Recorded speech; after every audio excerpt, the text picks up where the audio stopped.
ओम शांति। 29 जून 2023 के ईश्वरी महावाक्य सुने। मुरली के मुख्य पॉइंट। शिव परमपिता परमात्मा शिव बाबा ने कहा, मेरे मीठे बच्चे, रूहानी बच्चे, प्यारे बच्चों, मैं परम धाम निवासी परम धाम से एक ही बार आता हूँ। जबकि मुझे तुम बच्चों को पढ़ाना यानी ज्ञान सुनाना होता है। मैं निराकार तुम्हारा बाप हूँ। ब्रह्मा का शरीर को मैं रथ बनाता हूँ और आकर संगम युग में तुम्हें अपना प्यारा बच्चा बनाकर पढ़ाता हूँ। अब तुम बच्चे हमारे बने हो।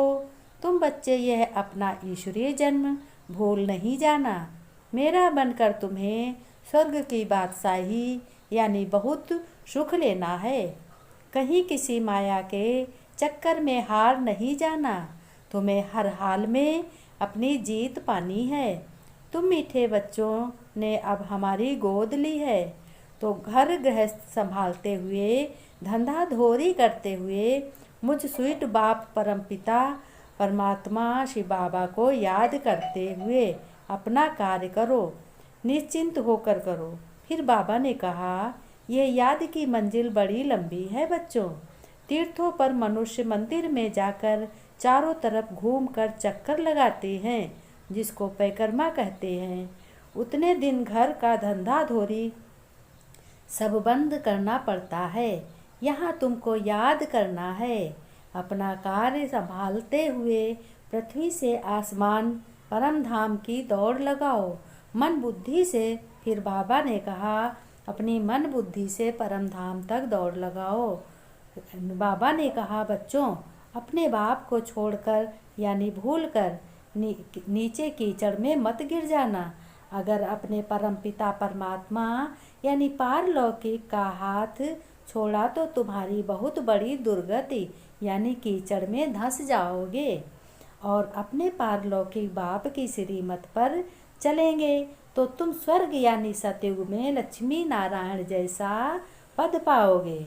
अभी तुम बच्चों आसुरी कुल से यानी कलयुग से ईश्वरी कुल के यानी स्वर्ग के लायक बन रहे हो।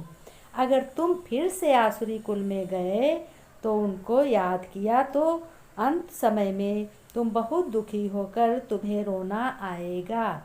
फिर कहोगे, हमें मालूम नहीं था, हमें मालूम होता तो हम ऐसा काम नहीं करते।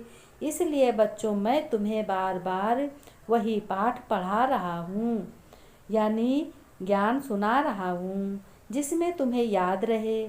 फिर लास्ट में शिव बाबा ने कहा, हे आत्माएं, चलते फिरते कोई भी कार्य करते एक बाप को याद करो। ज़्यादा से ज़्यादा रहकर पवित्र बनो।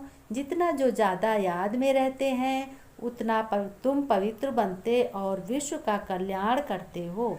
इसलिए जब तक शरीर है मुझे याद करते रहो, तो मैं तुमको सुखी बनाकर मैं अपने परम धाम को चला जाऊंगा।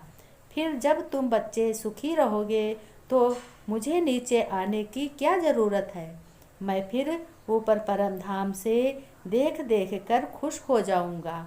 इसलिए सदा आज्ञाकारी वफादार बच्चों बनकर रहना है। कोई भी पाप कर्म नहीं करना है। किसी की बुराई निंदा चुगली नहीं करनी है। क्रोध का भूत नहीं उठाना है। क्रोध में किसी को आकर के अपशब्द नहीं बोलना है। जो कुछ बोलना है प्यार से बोलना है। मेरे मीठे बच्चे, लाडले बच्चे, अपने को तुम याद करना, तुम किसकी औलाद हो। तुम एक परमपिता परमात्मा शिव बाबा की औलाद हो, तो तुम्हें गलत बोलना नहीं है, बड़े प्यार से बोलना है। सबको समझाओ, ज्ञान सुनो और ज्ञान का आनंद लो। इसीलिए तो बाबा बार बार वही बात समझाते हैं कि अपने को आत्मा समझकर परमपिता परमात्मा की याद करो और सुख उठाओ। तो तुम्हें सतयुग में आने के लिए तैयारी करनी है। ये लास्ट जन्म तुम्हारा है। इस जन्म में पिछला कर्म तुम्हें अच्छे से विदाई देनी है और नई दुनिया के लिए अच्छे गुणों की खान बनाकर अपने भविष्य की आगे की भाग्य बनानी है। अपना भाग्य स्वयं बनाओ। सब कुछ अच्छा है, अच्छा होगा। अच्छा ही रहेगा। मन से किसी भी व्यक्ति की या मनुष्य को सोच में गंदे शब्द न बोलो। अपने को बहुत को अपनी संभाल करनी है। ज़्यादा से ज़्यादा एक दूसरे को 1-2 बार कह दो। ज़्यादा किसी के पीछे पड़ना अच्छा नहीं है। अगर बदलना होगा, किसी को अच्छी बात सीखनी होगी तो एक ही बात में सीख लेगा, मान जाएगा। बार बार उसे कहना नहीं पड़ेगा। बार बार तो एक मैं ही परमधाम से आकर के अपने बच्चों को दुख से छुड़ाकर सुख में ले जाने की तैयारी कराता हूँ। ज्ञान पढ़ाकर और ज्ञान सुनाकर सभी बच्चों को सुखी बनाता हूँ। कलयुग में तुम बहुत दुखी थे, इसीलिए तो मुझको इस छीछी दुनिया में आना पड़ा और बच्चों को ज्ञान सुनाकर बच्चों को अपना बनाया हमने। बच्चों ने अपने परमपिता के हाथ में अपना हाथ दे दिया है। कोई भी कर्म करते रहो, घर गृहस्थ की संभाल करते हुए अपने को अकेला मत समझो। समझो मेरा भगवान, मेरा बाप मेरे साथ है, मुझे कोई दुख नहीं है, मेरा सब काम बना पड़ा है।